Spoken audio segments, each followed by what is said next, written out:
നമ്മള് യിരെമ്യാവിന്റെ 29 അധ്യായത്തിന്റെ 11 വാക്യം മുതലാണല്ലോ തുടങ്ങിയത്.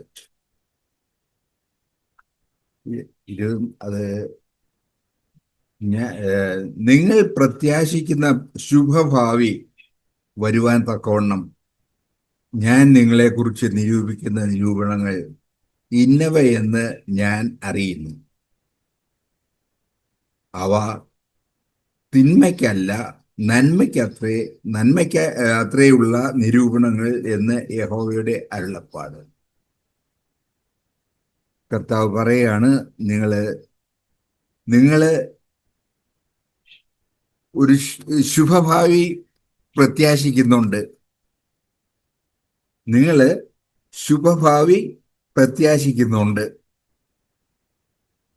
ആ ശുഭഭാവി വരുവാൻ തക്കവണ്ണം ഞാൻ നിങ്ങളെക്കുറിച്ച് നിരൂപിക്കുന്നു. നിങ്ങൾ ഒരു ശുഭഭാവി പ്രത്യാശിക്കുന്നുണ്ട്. നമുക്കൊക്കെ ഓരോരുത്തർക്കും എത്ര പ്രയാസത്തിൽ കൂടെ കടന്നു പോകുന്നവരും ഒരു ശുഭഭാവി പ്രത്യാശിക്കുന്നുണ്ട്. ആ നിങ്ങൾ എന്ന് പറഞ്ഞതിനകത്ത് നമ്മളുണ്ട്. അപ്പോൾ നമ്മള് ശുഭഭാവി പ്രത്യാശിക്കുന്നവരാണ്. അത് നമ്മൾ ഏറ്റെടുക്കണം. നമ്മൾ ശുഭഭാവി, മോശം ഭാവി ആരെങ്കിലും ആഗ്രഹിക്കുന്നുണ്ടോ? ഇല്ല, ഒരിക്കലും ഉണ്ടാകത്തില്ല. നമുക്ക് ശുഭഭാവി ഉണ്ടാകണമെന്ന് തന്നെയാണ് നമ്മൾ ആശിക്കുന്നത്, പ്രത്യാശിക്കുന്നത്. ആ ഭാവി വരുവാൻ തക്കവണ്ണം ഞാൻ നിങ്ങളെക്കുറിച്ച് നിരൂപിക്കുന്നു. അങ്ങനെ ഒരു ഭാവി, ശുഭഭാവി നമ്മൾ പ്രതീക്ഷിക്കുന്ന, നമ്മളെ നോക്കിക്കൊണ്ടിരിക്കുന്നത് കൊണ്ട് കർത്താവ് എന്തോ പറയുന്നേ, ആ ഭാവി നമുക്ക് വരുവാൻ തക്കവണ്ണം, ആ ഭാവി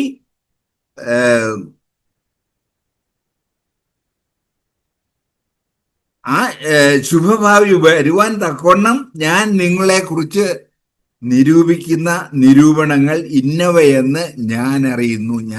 കർത്താവ് പറയുകയാണ്, ഞാൻ അറിയുന്നു നിങ്ങളെക്കുറിച്ച് ഒരു ശുഭഭാവി എൻ്റെ ഈ ശുഭഭാവിയാണ് പ്രതീക്ഷിച്ചുകൊണ്ടിരിക്കുന്നത്, ആഗ്രഹിച്ചുകൊണ്ടിരിക്കുന്നത്. അപ്പോ ആ ആഗ്രഹിച്ചുകൊണ്ടിരിക്കുന്ന ശുഭഭാവി നിങ്ങൾക്കുണ്ടാകുവാൻ വേണ്ടി ദൈവം എന്ത് ചെയ്യുന്നു? തക്കവണ്ണം ഞാൻ നിങ്ങളെക്കുറിച്ച് നിരൂപിക്കുന്ന നിരൂപണങ്ങൾ ഇന്നവയെന്ന് ഞാൻ അറിയുന്നു. നമ്മളെക്കുറിച്ച് കർത്താവും നിരൂപിക്കുന്നുണ്ട്, ചിന്തിക്കുന്നുണ്ട്. നമുക്ക് ശുഭഭാവി ഉണ്ടാകുന്ന കാര്യത്തിന് വേണ്ടിയിട്ട് കർത്താവും ചിന്തിക്കുന്നുണ്ട് എന്നുള്ള കാര്യം നമ്മൾ ഉറപ്പാക്കിയാൽ നമുക്ക് ഒത്തിരി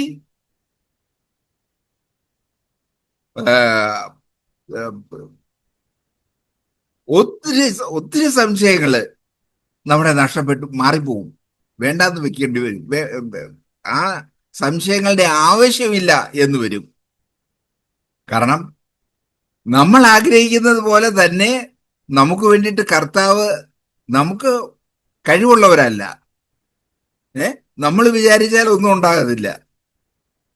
പക്ഷേ കർത്താവാണെങ്കിലോ, കർത്താവ് ആഗ്രഹിക്കുന്ന കാര്യങ്ങള് മുഴുവൻ ചെയ്യാൻ കഴിവുള്ളവനാണ്. അപ്പോ മുഴുവൻ ചെയ്യാൻ കഴിവുള്ള കർത്താവ് നമ്മൾ ആഗ്രഹിക്കുന്ന ശുഭഭാവി നമുക്കുണ്ടാകാൻ വേണ്ടി അവൻ അതിൽ നിന്ന് അടുത്ത കാര്യം ചിന്തിച്ച് ആ കാര്യങ്ങളെ ചെയ്യുന്നു എന്നുള്ള വിശ്വാസം നമുക്കുണ്ടാകുകയാണെങ്കിൽ നമ്മൾ കിടന്ന് ഒത്തിരി പാടുപെടുക എന്ന് പറഞ്ഞാല്, അയ്യോ എനിക്കത് സാധിച്ചില്ല, ഇത് സാധിച്ചില്ല എന്ന് വിചാരിച്ച് നമ്മള് പ്രയാസപ്പെടുമോ? പ്രയാസപ്പെടേണ്ട യാതൊരു ആവശ്യവുമില്ല. നിങ്ങൾ പ്രത്യാശിക്കുന്ന ശുഭഭാവി വരുവാൻ തക്കവണ്ണം ഞാൻ നിങ്ങളെക്കുറിച്ച് നിരൂപിക്കുന്ന നിരൂപണങ്ങൾ, ആ ചിന്തകൾ കർത്താവ് നമ്മൾ ആഗ്രഹിക്കുന്ന ശുഭഭാവി നമുക്ക് ഉണ്ടാകാൻ വേണ്ടിയിട്ട് കർത്താവ് നിരൂപിക്കുന്നു. ഓ, എത്ര വലിയ സ്നേഹം, ഇത്ര വലിയ സ്നേഹം കർത്താവിന് നമ്മളോടുണ്ടെങ്കിൽ, കർത്താവിന്റെ സ്നേഹം പൂർണ്ണമായിട്ട് നമ്മൾ അറിഞ്ഞിട്ടില്ല. കർത്താവ് എത്രമാത്രം നമ്മളെ സ്നേഹിക്കുന്നുണ്ട്. നമുക്കൊക്കെ ഒരു വിചാരമുണ്ട് കർത്താവ് ഇങ്ങനെ അടിക്കാനായിട്ട് വടിയും കൊണ്ട് നിൽക്കുന്ന ഒരു അപ്പനാണ്. അല്ല, കർത്താവ് സ്നേഹം തന്നെയാണ്. പക്ഷെ നമുക്ക് അടി കിട്ടും. സ്നേഹിക്കുന്ന മക്കളെ ശിക്ഷിക്കുന്നു. കാരണം നമ്മൾ നേരെയുള്ള വഴിയിൽ മുന്നോട്ട് പോകണം. അതാ കർത്താവിന്റെ ആഗ്രഹം. അതുകൊണ്ട് നമുക്ക് ശിക്ഷണം നമുക്ക് ലഭിക്കുന്നു. അത് നല്ലതാ, അത് നല്ലതാ. അല്ലെങ്കിൽ നമ്മൾ തെറ്റിപ്പോകും. അപ്പോ നമ്മളെക്കുറിച്ച് ഈ കർത്താവ് നിരൂപിക്കുന്ന നിരൂപണങ്ങൾ ഇന്നവ എന്ന് നമ്മളും കൂടെ അറിയണം. അല്ലെങ്കിൽ നമുക്ക് മോശമായിട്ട് തോന്നുമ്പോ അയ്യോ, വളരെ മോശമായിട്ടാണല്ലോ കാര്യങ്ങൾ പോകുന്നത് എന്ന് നമുക്ക് തോന്നുമ്പോ, ഇല്ല, കർത്താവ് നിങ്ങൾക്ക് വേണ്ടിയിട്ട് ശുഭഭാവി അന്വേഷിച്ചുകൊണ്ടിരിക്കുകയാണ്. എനിക്ക് വേണ്ടിയിട്ട് കർത്താവ് ശുഭഭാവി അന്വേഷിച്ചുകൊണ്ടിരിക്കുകയാണ്. ഞാനിപ്പോ ആയിരിക്കുന്ന അവസ്ഥ ഇന്നതാണ്. അപ്പൊ എന്നെ ഇതിൽ നിന്ന് എന്റെ ശുഭഭാവി എനിക്ക് ഉണ്ടാകാൻ വേണ്ടിയിട്ട് കർത്താവ് പ്ലാൻ ചെയ്തുകൊണ്ടിരിക്കുന്നു. കർത്താവ് പ്ലാൻ ചെയ്യുന്നെങ്കിൽ അത് ഫിനിഷ് ചെയ്യാനും കഴിവുള്ളവനാണ് ഈ കർത്താവ്. അപ്പോ നമ്മള് വശാകേണ്ട കാര്യമില്ല. കർത്താവ് നമുക്ക് വേണ്ടിയിട്ട് കരുതുന്നുണ്ട്. കർത്താവ് നമുക്ക് വേണ്ടിയിട്ട് ചിന്തിക്കുന്നുണ്ട്. കർത്താവിന്റെ ചിന്തയോട് ചേർന്ന് നമുക്ക് പോയാൽ മതി. അപ്പോൾ നമ്മുടെ ഭാവി ഏറ്റവും ശരിയാകും. കർത്താവ് ആഗ്രഹിക്കുന്ന രീതിയിൽ നമ്മൾ അത് അച്ചീവ് ചെയ്യും. അങ്ങനെ വിശ്വസിച്ച് പോകാൻ നമുക്ക് കഴിയുമോ? അങ്ങനെയുള്ളൊരു കർത്താവിനെയാണ് നമ്മുടെ ദൈവമായിട്ട് നമുക്ക് ലഭിച്ചിരിക്കുന്നത്. നമ്മുടെ ദൈവം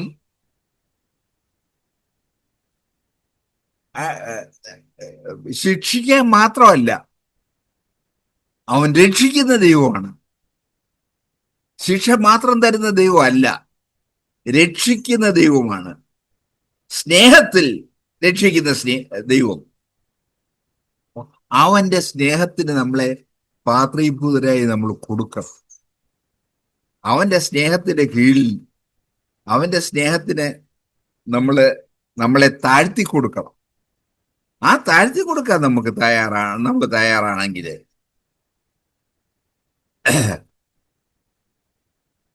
കർത്താവ് ആഗ്രഹിക്കുന്ന രീതിയിൽ നമ്മളെ മുന്നോട്ട് കൊണ്ടുപോകും. നമ്മൾ നോക്കുമ്പോ ഇത് തെറ്റായ ഒരു മോശമായ വഴിയിലേക്കാണല്ലോ പോകുന്നതെന്ന് നമുക്ക് തോന്നിയേക്കാം. കാരണം നമ്മുടെ അടുത്ത സ്റ്റെപ്പ് മാത്രമേ നമ്മൾ കാണുന്നുള്ളൂ. നേരെ അടുത്ത സ്റ്റെപ്പേ കാണുന്നുള്ളൂ. 10 സ്റ്റെപ്പ് മുന്നോട്ട് പോയിട്ട് നമ്മൾ കാണുന്നില്ല. അതുകൊണ്ടാണ് അയ്യോ, ഒരു പ്രയാസം ഉണ്ടാകുമ്പോൾ അയ്യോ ഇത് കഷ്ടമാണല്ലോ എന്ന് നമുക്ക് തോന്നുന്നത്. പക്ഷേ നമ്മുടെ ശുഭഭാവിക്ക് വേണ്ടിയിട്ട് അവൻ ഒരുക്കുന്ന ഒരു ചെറിയ വേദന അല്ലെ ഒരു കഷ്ടതയാണ് നമ്മുടെ മുമ്പിൽ വന്നത്. അപ്പോ അത് നമുക്ക്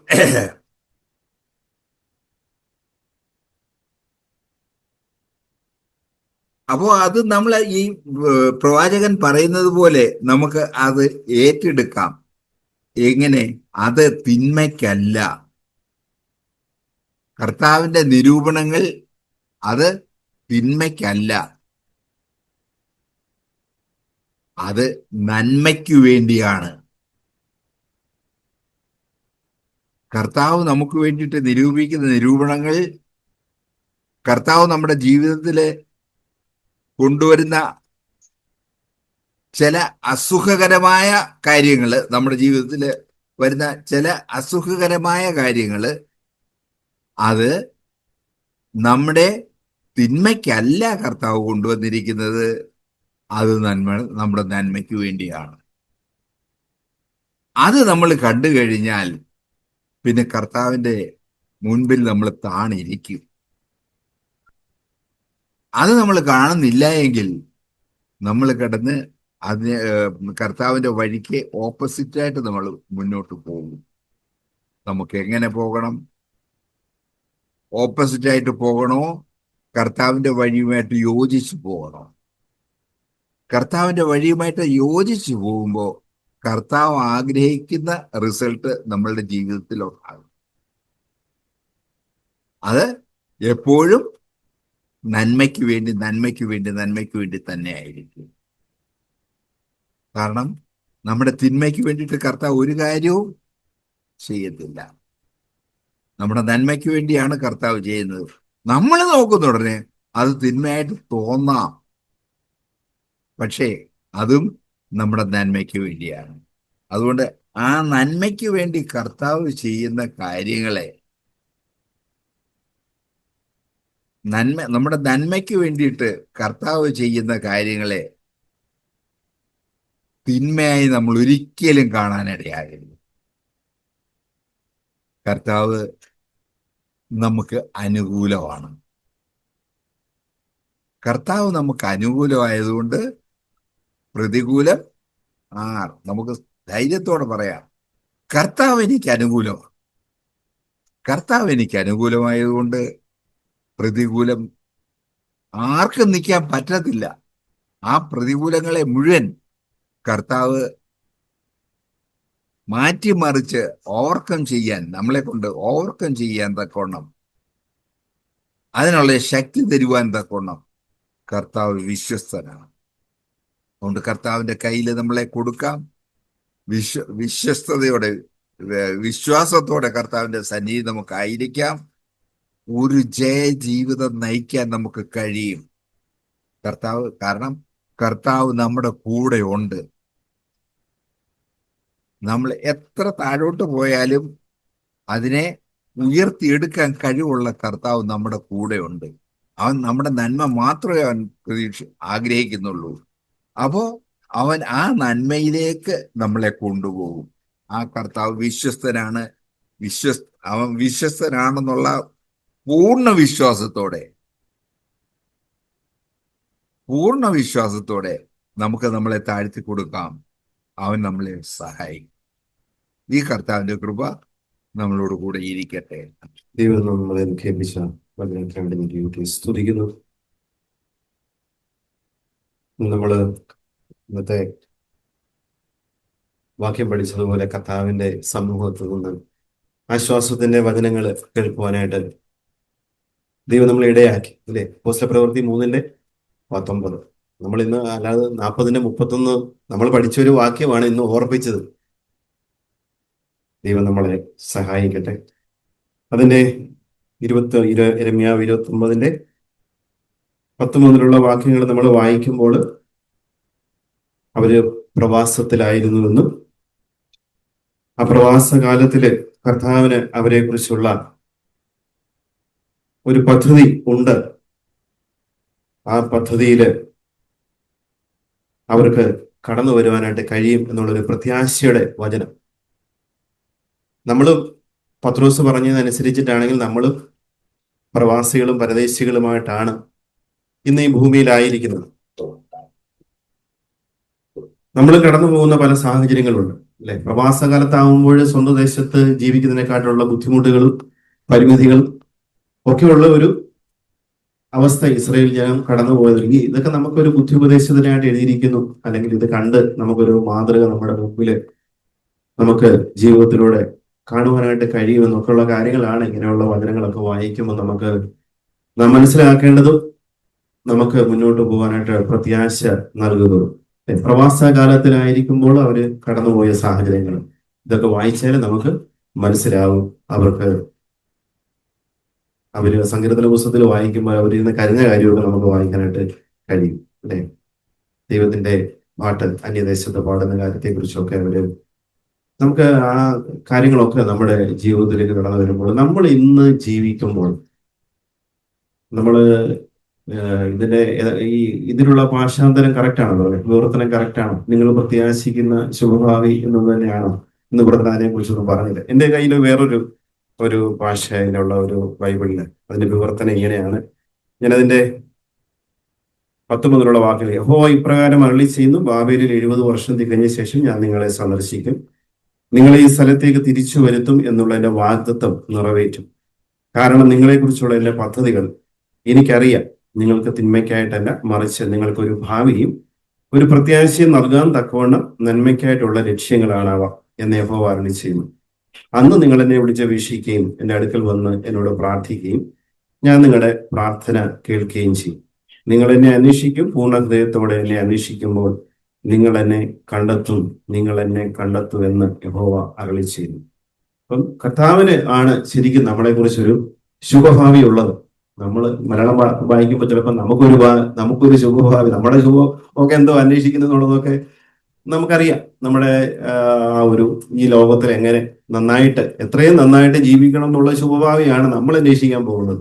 അത് റോമർ 8:28 നമ്മൾ എപ്പോഴും വായിക്കുന്നുണ്ട് അല്ലെ. നമ്മുടെ ശുഭഭാവി എന്തായിരിക്കണം? അതുപ്രകാരം നമ്മൾ കർത്താവിനെ പോലെ ആയി തീരുക എന്നുള്ളതാണ് ആ ശുഭഭാവി എന്നുള്ളത്. നമ്മൾ കർത്താവിനെ പോലെ ആകുന്നില്ല എങ്കിൽ 1 യോഹന്നാൻ 3 നമ്മൾ എപ്പോഴും വായിക്കുന്ന വാക്യം അനുസരിച്ചിട്ട് അവൻ മടങ്ങി വരുമ്പോൾ നമ്മൾ അവനെ പോലെ ആയി തീരണം. അതാണ് നമ്മുടെ ജീവിതത്തിലെ ഒരു ശുഭഭാവി എന്ന് പറയുന്നത്. അതായി തീരാത്ത എന്തെല്ലാം ശുഭം നമുക്ക് കിട്ടിയെങ്കിലും ജീവിതത്തിൽ അത് ഇവിടം കൊണ്ട്, അതായത് നമ്മൾ ഈ ലോകം വിട്ടു പോകുമ്പോൾ അത് ഇവിടം കൊണ്ട് അവസാനിച്ച് അത് തീരും. നമ്മൾ കർത്താവിന് വേണ്ടി എന്തെല്ലാം നമുക്ക് നേടുവാനായിട്ട്, അല്ലെങ്കിൽ എഫെസ്യ ലേഖനം 2:10 പറയുന്ന പോലെ അവന്റെ കൈപ്പണിയായിട്ട് നമ്മളെ മെനഞ്ഞുണ്ടാക്കിയിട്ട് അവൻ ആഗ്രഹിക്കുന്ന ചില കാര്യങ്ങൾ ചെയ്യാനായിട്ട്, വിശുദ്ധന്മാരുടെ നീതി പ്രവൃത്തികൾ അത് നിലനിൽക്കുന്ന ആ ഒരു കാര്യത്തിലേക്ക്, അതൊക്കെയാണ് നമ്മൾ ആഗ്രഹിക്കേണ്ടതായിട്ടുള്ള. നമ്മുടെ ജീവിതത്തിലും ആ ഒരു ഭാവിയെ കുറിച്ചാണ് നമ്മൾ ചിന്തിക്കേണ്ടത്. എൻ്റെ കർത്താവ് എന്നെ കുറിച്ച് എന്താണോ ആഗ്രഹിക്കുന്നത്, അവന്റെ ആലോചന. ഇനി സദൃശവാക്യങ്ങൾ നമ്മൾ വായിക്കുമ്പോൾ നമുക്ക് ഇഷ്ടംപോലെ ആലോചനയുണ്ട്, പക്ഷെ എന്താ നിവൃത്തിയാകുന്നു? അത് നമുക്കത് ആണെങ്കിൽ ഒന്ന് 19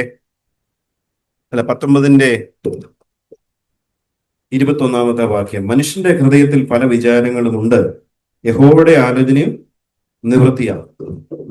നമുക്ക് എന്തെല്ലാം ചിലരോടൊക്കെ ചോദിച്ചു കഴിഞ്ഞാൽ ഞങ്ങൾ വിചാരിച്ചിങ്ങനെ കൂട്ടിക്കൊണ്ടേ ഇരിക്കുക, പക്ഷെ അതിന് ഒരിക്കലും ഒരു നിവൃത്തി ഉണ്ടാകുകയില്ല. ദൈവത്തിന്റെ വചനം അനുസരിച്ചിട്ട് അവന്റെ ആലോചനയാണ് നിവൃത്തിയാകേണ്ടത്. എങ്ങനെ? നമ്മളെ വീണ്ടും അവൻ കൈപ്പണിയായിട്ട് നമ്മളെ വീണ്ടും ജനിപ്പിച്ചു. അതുകൊണ്ട് ഇനിയും നമ്മുടെ ജീവിതത്തിൽ എന്ത് ആലോചനയാണ് നിവൃത്തിയാകേണ്ടത്? ഇനി യോഹന്നാന്റെ സുവിശേഷം 10-ാം അധ്യായത്തിൽ നമ്മൾ വായിച്ചു കഴിഞ്ഞാൽ, എൻ്റെ ആടുകൾ, അവിടെ കൂടെ ഒന്ന് പോകാം, എൻ്റെ ആടുകൾ എൻ്റെ ശബ്ദം കേൾക്കുന്നു. നമ്മൾ അവന്റെ ആടുകളാണെങ്കിൽ അവന്റെ ആലോചന നമ്മൾ, ഈ ശബ്ദം കേൾക്കുക എന്ന് പറഞ്ഞാൽ എന്താ? അവൻ എന്നെ കുറിച്ചുള്ള ആലോചന നമ്മൾ കേൾക്കുന്നു. അത് കേട്ട്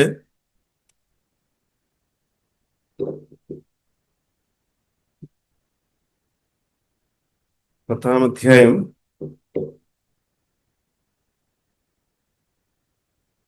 അതിന്റെ 26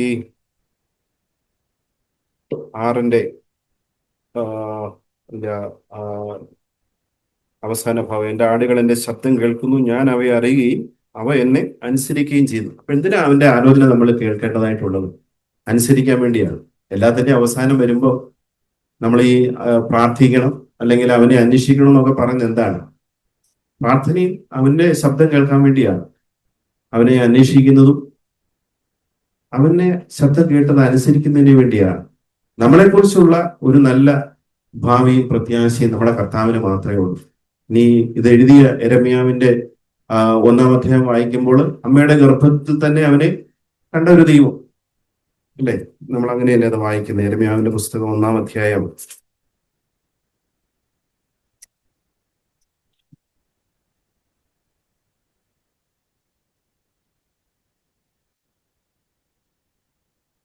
അതിന്റെ 5-ാമത്തെ വാക്കിൽ, നിന്നെ ഉദരത്തിൽ ഉരുവാക്കിയതിന് മുമ്പേ ഞാൻ നിന്നെ അറിഞ്ഞു.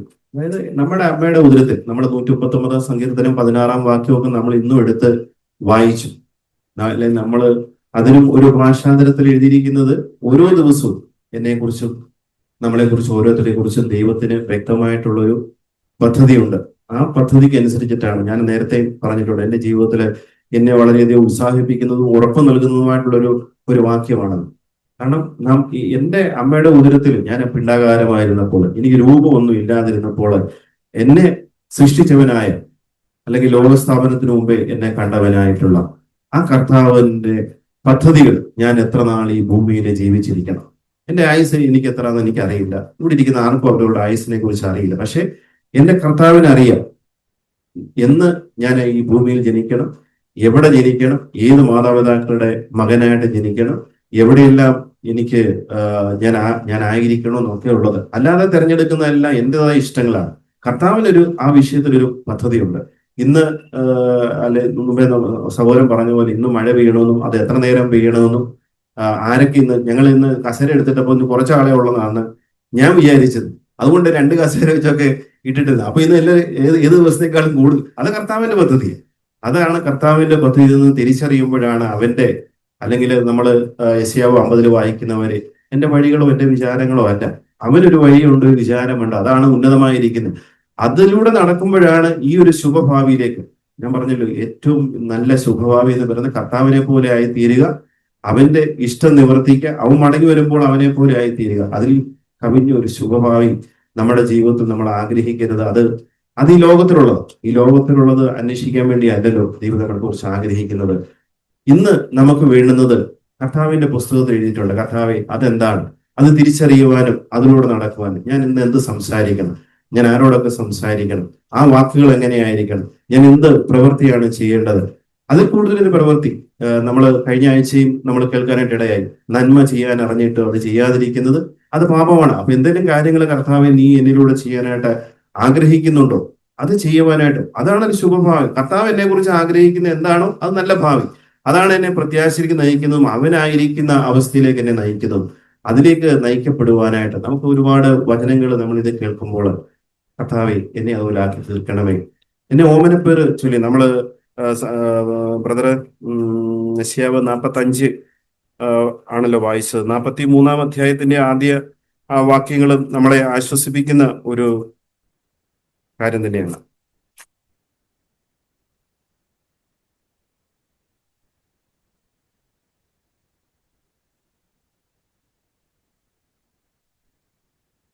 അവിടെ ഇങ്ങനെ പറയുന്നു, ഇപ്പോഴോ ഞാനവിടെ എനിക്ക് 2 പേരുള്ളതുകൊണ്ട് ഞാൻ ഈ 2 പേരും അവിടെ എടുത്തത്. കാരണം അവിടെ അത് അങ്ങനെ ഒരു പേരോടൊക്കെ വേണമെങ്കിൽ അതങ്ങനെ ആയിത്തീരാം. അപ്പൊ ഞാൻ അങ്ങനെയാണ് വായിക്കാറുള്ളത്. ഞാൻ എൻ്റെ വീട്ടിലും അങ്ങനെ പറയാറുണ്ട്. അവിടെ ഇങ്ങനെ എഴുതിയിരിക്കുന്ന, ഇപ്പോഴോ യാക്കോബെ നിന്നെ സൃഷ്ടിച്ചവനും ഇസ്രായേലെ നിന്നെ നിർമ്മിച്ചവനുമായ യഹോവ ഇപ്രകാരം അരുളി ചെയ്യുന്നു, ഭയപ്പെടേണ്ട, ഞാൻ നിന്നെ വീണ്ടെടുത്തിരിക്കുന്നു, ഞാൻ നിന്നെ പേർ ചൊല്ലി വിളിച്ചിരിക്കുന്നു, നീ എനിക്കുള്ളവൻ തന്നെ. അപ്പൊ നമ്മളെ അറിയുന്ന ഒരു ദൈവം, നമ്മളെ പേർ ചൊല്ലി വിളിച്ചിരിക്കുന്നത്, നീ എന്റേതാണെന്ന് പറയുന്ന ഒരു ദൈവം അല്ലെ. ആ ദൈവത്തിന്റെ ആലോചന, ആ ദൈവത്തിന്റെ എന്നെ കുറിച്ചുള്ള പദ്ധതി, അത് എനിക്കത് ശുഭകരമായിട്ട് തീരും. അതാണ് നമ്മൾ അന്വേഷിക്കേണ്ടത്. കർത്താവെ നീ എന്നെ നമ്മള് പുതിയ നിയമത്തിന്റെ ഇതിലേക്ക് വരുമ്പോൾ നീ എന്നെ വിലയ്ക്ക് വാങ്ങിയിരിക്കുന്നു. എനിക്ക് എൻ്റെ മേൽ യാതൊരു അവകാശവുമില്ല, നിനക്കാണ് എൻ്റെ മേൽ അവകാശമുള്ളത്, നിനക്ക് വേണ്ടിയാണ് ഞാൻ ആയിരിക്കേണ്ടതെന്നൊക്കെയുള്ള ഈ കാര്യങ്ങളെല്ലാം തന്നെയാണ് പഴയ നിയമത്തിൽ പറയുന്ന അതേ കാര്യങ്ങൾ തന്നെയാണ് നമ്മൾ പുതിയ നിയമത്തിലും പറയുന്നത്. അപ്പം നമ്മുടെ അവന്റെ കയ്യിൽ നമ്മളെ വരച്ചിരിക്കുന്ന ഒരു അവസ്ഥ അല്ലേ, എത്ര ആശ്വാസകരവും എത്ര സുരക്ഷിതത്വമാണ് നൽകുന്നത്. ഇവരെ ഈ പ്രവാസത്തിലേക്ക് മടക്കി വരുത്തും എന്ന് പറയുമ്പോൾ തന്നെ നമ്മള് 29 അതിന് ദൈവത്തിന് ഒരു സമയമുണ്ട്. അതുകൂടെ പറയാനായിട്ട് ആഗ്രഹിക്കുന്നു. നമ്മൾ 10-ാം അധ്യായത്തിന്റെ അവസാനം വായിക്കുമ്പോൾ, നിങ്ങളെ സന്ദർശിച്ച് ഈ സ്ഥലത്തേക്ക് മടക്കി വരുത്തുമെന്ന് നിങ്ങളോട് എൻ്റെ വചനം നിവർത്തിക്കുകയുള്ളൂ. അതായത് അവർക്ക് ഒരു സമയം കൊടുത്തിട്ടുണ്ട്. ആ സമയം അത് ദൈവത്തിന്റെ പദ്ധതിയാണ്. ആ ശുഭഭാവി അല്ലെങ്കിൽ ആ ശുഭകാലം എപ്പോൾ വരണമെന്നുള്ളത് ദൈവത്തിനൊരു പദ്ധതിയുണ്ട്. അതിനുവേണ്ടി കാത്തിരിക്കുക, അതിനുവേണ്ടി അവന്റെ സന്നിധിയിൽ പ്രാർത്ഥിക്കേണ്ട വിഷയങ്ങളിലാണ് പ്രാർത്ഥിക്കുക. അവനെ അന്വേഷിക്കാൻ കണ്ടെത്തുമെന്നുള്ളൊരു വാഗ്ദത്വം കൂടെ നമ്മൾ താഴോട്ട് വായിക്കുമ്പോൾ നമുക്ക് പ്രാർത്ഥന കേൾക്കുകയും ചെയ്യും, നിങ്ങൾ എന്നെ അന്വേഷിക്കുമ്പോൾ നിങ്ങൾ എന്നെ കണ്ടെത്തുവാനായിട്ട് ഞാൻ ഇടയാക്കും. ഇതൊരു വാഗ്ദത്തമല്ലേ? നമ്മൾ കർത്താവിന്റെ സന്നിധിയിൽ ഇരുന്ന് പ്രാർത്ഥിക്കുമ്പോൾ നമ്മൾ എന്താണ് പ്രാർത്ഥിക്കുന്നത്? കർത്താവിൻ നിന്റെ തിരുഹിതം നിറവേറണേ എന്നുള്ള ആ ഒരു കാര്യമാണ് പ്രാർത്ഥിക്കുന്നെങ്കിൽ അത് നിറവേറുവാനായിട്ട് ദൈവം ഇടയാക്കും. അവനെ ആ പൂർണ്ണ ഹൃദയത്തോടെ മറ്റെല്ലാ കാര്യങ്ങളെയും വിട്ടിട്ട് ദൈവം നിന്റെ ഇഷ്ടം എന്താണ് അത്. കാരണം ഞാൻ വീട്ടിൽ വെച്ച് നടന്ന പ്രാർത്ഥനയാണോ പറഞ്ഞു അതാണെന്ന്. ദൈവം നിന്റെ ഇഷ്ടം ചെയ്യാനായിട്ട് ഞാൻ വരുന്നു എന്ന് പറഞ്ഞ ആ പുത്രനെ പോലെ നീ എനിക്കൊരു ശരീരം ഒരുക്കിയിരിക്കുന്നു. ഈ ശരീരത്തിൽ നിന്റെ ഇഷ്ടം ചെയ്യാനായിട്ട് ഞാൻ ഇതാ വരുന്നു. ഞാൻ അതിൽ പ്രിയപ്പെടും, ഞാൻ അതിൽ സന്തോഷിക്കുന്നു. അതാണ് ദൈവത്തെ കുറിച്ചുള്ള എന്നെ കുറിച്ചുള്ള അവന്റെ ആ ഒരു ആഗ്രഹം. അതാണ് എന്റെ ജീവിതത്തിൽ നിവൃത്തിയാകേണ്ടത്. അത് നിവൃത്തിയാകുവാൻ തക്കണം ദൈവമേ നീ എന്നെ സഹായിക്കണം. അതിനുവേണ്ടി കാത്തിരിക്കാനായിട്ട് മത പറഞ്ഞ പോലെ നമുക്കെല്ലാം പെട്ടെന്ന് ഈ കാര്യങ്ങൾ നടക്കണമെന്നുള്ളതാണ് നമ്മുടെ ഒരു ആഗ്രഹം അങ്ങനെയാണ്. പക്ഷെ ചില കാര്യത്തിലൊക്കെ നമ്മൾ ദൈവസന്നിധിയിൽ അവന്റെ പദ്ധതിക്ക് അനുസരിച്ച് നമ്മൾ കാത്തിരുന്നേ മതിയാവും. അതിന് ദൈവം നമ്മളെ സഹായിക്കട്ടെ. നമുക്ക് തന്ന ഈ നല്ല വചനത്തിനായിട്ട് നമുക്ക് ദൈവത്തെ സ്തുതിക്കാം. ദൈവം നമ്മളെ മുന്നോട്ട് നയിക്കുവാനായിട്ട് അവന്റെ പദ്ധതി പ്രകാരം ആ ഒരു പ്രത്യാശയോടെ അവന് നമ്മളെ കുറിച്ചുള്ള ആഗ്രഹം നിറവേറുവാനായിട്ട് ദൈവം നമ്മളെ സഹായിക്കട്ടെ. യേശുവിലേക്ക് വരുന്നതിന് മുമ്പേ കർത്താവിനെ വാസ്തവത്തിൽ ഇന്നറിയുന്ന നിലയിലെങ്കിലും അറിയുന്നതിന് മുമ്പേ ഒക്കെ നമ്മള് സാധാരണ മനുഷ്യർ മലയാളത്തിൽ പറയുന്ന ഒരു കാര്യമുണ്ട്, ആർക്കറിയാം അല്ലേ? എന്തുവാ ആർക്കറിയാം? ഇപ്പോഴും ഞാൻ എന്നോട് തന്നെ പലപ്പോഴും ചോദിക്കും, ഇപ്പോഴും അങ്ങനെ തന്നെയാണോ ഞാൻ പറയുന്നത്? ആർക്കറിയാവുന്നാണോ പറയുന്നത്? അല്ല, ആർക്കറിയാമെന്ന് പറഞ്ഞുകൊണ്ടിരുന്നിടത്തുനിന്ന് ദൈവം നമ്മളെ മാനസാന്തരത്തിലോട്ട് കൊണ്ടുവന്നപ്പം ഇപ്പൊ നമ്മൾ എന്തോ പറയുന്നത്? ആർക്കറിയാവുന്നല്ല, കർത്താവ് അറിയുന്നു അല്ലേ? പ്രൈസ് അല്ലേ? എത്ര പ്രതീക്ഷയുള്ളൊരു കാര്യമാണ്. നമ്മൾ പലപ്പോഴും ഇത് നമ്മുടെ അൺസർട്ടൈൻ ആയിട്ടുള്ള നമുക്ക് നമ്മളെ പറ്റി തന്നെയുള്ള നമ്മുടെ ദൈവത്തിന്റെ കൽപ്പന, നമ്മളെ പറ്റിയുള്ള ദൈവത്തിന്റെ പ്ലാനുകളെ പറ്റി നമ്മൾ അറിയാതിരുന്നൊരു കാലത്താണ് നമ്മൾ അങ്ങനെ പറഞ്ഞുകൊണ്ടിരുന്നത്. ദൈവമേ ഇനി എന്തുവാ വരുന്നേ? ആർക്കറിയാം. എന്നാൽ ഇന്ന് അങ്ങനെയല്ല. നമുക്ക് വലിയൊരു കർത്താവിലേക്ക് നോക്കുമ്പോൾ നമുക്കൊരു വലിയ ആശ്വാസവും പ്രതീക്ഷയും തരുമ്പോൾ ദൈവം എന്നോട് പറയാം, അങ്ങനെ പറയരുത്, അങ്ങനെ ആർക്കറിയാമെന്ന് പറഞ്ഞുകൊണ്ടിരുന്ന കാലത്ത് നിന്ന് ഞാൻ തന്നെ എത്ര പ്രോമിസുകൾ ദൈവം നമുക്ക് തന്നു അല്ലെ? നമ്മുടെ ഹൃദയത്തോട് ദൈവം സംസാരിക്കുമ്പോൾ ഞാൻ നിന്നെ അറിയുന്നു, ഞാൻ നിനക്ക് വേണ്ടിയുള്ള എത്ര വലിയ പ്ലാനുകൾ എൻ്റെ കയ്യിലുണ്ട്. പക്ഷെ അതിനെന്തോ ചെയ്യണം? ഞാൻ എൻ്റെ കയ്യിലുള്ള പ്ലാനൊക്കെ മാറ്റി വെക്കണം. ഇത് രണ്ടും കൂടെ ഒരിക്കലും കൊണ്ടുപോകാനായിട്ട് ഞാൻ എൻ്റെ ജീവിതത്തിൽ കണ്ടെത്തിയ ഒരു കാര്യമാണ്. ഇപ്പോഴും നമുക്ക് നമ്മളെ പറ്റി ഒരു വലിയ പ്ലാൻ ഉണ്ടെങ്കിൽ അതിന് ഏറ്റവും തടസ്സം അതാണ് ദൈവത്തിന്റെ നമ്മളെ പറ്റിയുള്ള പ്ലാന് നടക്കുന്നതിന് തടസ്സമായിട്ടുള്ളത്. ദൈവം നമ്മളോട് തുടരെ സംസാരിക്കുമ്പം നമുക്ക് എന്തോ ചെയ്യാൻ പറ്റുമെന്ന് ചോദിച്ച കർത്താവേ, ഞാൻ എന്റെ പ്ലാനിനെ സമർപ്പിക്കുന്നു. എന്തുകൊണ്ടാ എനിക്ക് എന്നെ പറ്റിയുള്ള പ്ലാനുകളൊന്നും സഹോദരന്മാരെല്ലാം പറഞ്ഞ പോലെ ഇത് എവിടെ ചെന്ന് അവസാനിക്കുമെന്നോ, ഓരോരുത്തർ നമ്മൾ പ്ലാൻ ചെയ്ത് എവിടെല്ലാം ഒക്കെ പോകുന്നു എന്ന് അതൊന്നും പറയുന്ന പോലെ നടക്കത്തില്ല. സന്ദീപ് പറഞ്ഞ പോലെ ദേ കിടക്കുന്നു നരത്രിയിൽ എന്ന് പറഞ്ഞ പോലെ ഇതെല്ലാം അധികം സമയമില്ലാതെ ഇതെല്ലാം വീഴാൻ പോകുന്ന പ്ലാനുകളാണെന്നും ഇതൊന്നും നമ്മളെ എറ്റേണിറ്റിയിൽ നിത്യമായ വിലയുള്ള കാര്യങ്ങളല്ലെന്നും നമ്മളെ കണ്ടെത്തുമ്പോൾ നമ്മൾ വായിക്കുന്ന പോലെ ഒരുപക്ഷെ നമ്മൾ പറയുന്ന പ്ലാനുകളൊക്കെ നമ്മളെ ഒത്തിരി സമ്പത്തുള്ളവരോ ഒത്തിരി കാര്യങ്ങളോ ചെയ്യുന്നവരാക്കാം. എന്നാൽ ദൈവം നമ്മളെ കുറിച്ച് ഉദ്ദേശിക്കുന്നിടത്തേക്ക് നമ്മൾ ഒരിക്കലും എത്താതെ പോകും എന്നൊരു കാര്യം കൂടെ ഉണ്ട്. എന്നാൽ ദൈവത്തിന് നമ്മളെ പറ്റിയുള്ള പ്ലാനുകൾ അത് നമ്മുടെ ഭാവിക്ക് വേണ്ടിയുള്ളതാണ്. എങ്ങനെയുള്ള ഭാവിയാ? നമ്മൾ കേട്ട പോലെ ഇപ്പം TV-യിലൊക്കെ കാണുന്ന പോലത്തെ വീട്, വസ്തു, വിവാഹം പോലുള്ള തുടങ്ങുന്ന പല കാര്യങ്ങളിലേക്കല്ല നമ്മളെ നിത്യമായിട്ട് തന്റെ രാജ്യത്തിലോട്ട് നമ്മളെ കൊണ്ടുപോകാൻ ആഗ്രഹിക്കുന്ന, അല്ലെങ്കിൽ നമ്മൾ കേട്ട പോലെ നിയർനെസ് നമ്മളെ കഴിഞ്ഞ പോലെ ഏറ്റവും കഴിഞ്ഞ ആഴ്ച നമ്മൾ സന്ദീപർ പറഞ്ഞ പോലെ ഒരു ക്രിസ്ത്യാനിക്ക് ഏറ്റവും ആഗ്രഹിക്കത്തക്കതായിട്ടുള്ള കാര്യം എന്താണ്? കർത്താവിനോട് അടുത്തിരിക്കുന്നത് എനിക്ക് ഏറ്റവും നല്ലത് അല്ലെ? നമുക്ക് ആ ഒരു വലിയ നമ്മൾ രാവിലെ മോന് പ്രാർത്ഥിച്ചപ്പോ എങ്ങനെ പറഞ്ഞ കർത്താവേ, ഞങ്ങൾ ഇതൊന്നും ഡിസേർവ് ചെയ്യുന്നവരായിരുന്നില്ല, ഞങ്ങൾ അർഹിക്കുന്ന ഒരു കാര്യം എന്ന് പറഞ്ഞ നമ്മുടെ ഇഷ്ടമുള്ള കാര്യങ്ങളിലെ ലോകത്തിലെ ചപ്പും ചവറും മ്ലേച്ഛമായിട്ടുള്ള അനേകം കാര്യങ്ങളിലോട്ട് പൊക്കോണ്ടിരുന്ന നമ്മളെ ദൈവം തന്റെ കൃപയാല് വിളിച്ച് വേർതിരിച്ചിട്ട് നമുക്ക് അത്ഭുതകരമായ ഇങ്ങനെയുള്ള വലിയ പ്രതീക്ഷകളും പ്രത്യാശകളും തന്നു. ഈ ഒരു കാര്യത്തോടൊന്നും ഒരു താല്പര്യം ഇല്ലാതിരുന്ന നമ്മളെ ദൈവം രൂപാന്തരപ്പെടുത്തി ദൈവത്തോട് അടുത്ത് വരാനായിട്ടുള്ള ഒരു ഭാഗ്യം അങ്ങനെയും പ്രാർത്ഥിച്ചു. കർത്താവ് എത്രയോ പേര്, ഞാൻ പലപ്പോഴും ആലോചിക്കാറുണ്ട്, ഇന്ത്യ പോലൊരു രാജ്യത്ത് കോടിക്കണക്കിന് ആളുകൾ സത്യദൈവം ഏതാണ് സത്യദൈവം എന്നറിയാതെ ഇങ്ങനെ ഇപ്പോഴും അന്വേഷിച്ചുകൊണ്ടിരിക്കുമ്പം നമുക്ക് ദൈവം ഇതാണ് സത്യദൈവം എന്ന് കാണിച്ചു തരാനായിട്ട് ദൈവം നമ്മളോട് എത്ര കരുണയുള്ളവനായിട്ട് ഇപ്പോഴും ഇരിക്കുന്നു എന്ന ആ ദൈവത്തോടുള്ള ആ ദൈവത്തിന്റെ വിളിയോടുള്ള നമ്മുടെ മനോഭാവം എങ്ങനെയാണ്. നമുക്ക് ഈ ഒരു അൺസർട്ടൈനിറ്റിയുടെ ലോകത്ത് ദൈവത്തെ അന്വേഷിക്കാനായിട്ടും സത്യദൈവത്തെ അന്വേഷിക്കാനായിട്ടും കണ്ടെത്താനായിട്ടും ദൈവം നമ്മളെ സഹായിക്കുന്നു ഓർത്ത് നന്ദി പറഞ്ഞു. ഞാൻ ഇന്നലെ വായിച്ച ഒരു വാക്യം ഇതുമായിട്ട് ചേർന്ന് പോകുന്നതാണെന്ന് തോന്നുന്നു. ഈ രണ്ട് ദിനവൃത്താന്തത്തിന്റെ 15-ാം അധ്യായത്തില് 2 ദിനവൃത്താന്തം 15-ാം അധ്യായത്തിൽ 15-ാം അധ്യായത്തിന്റെ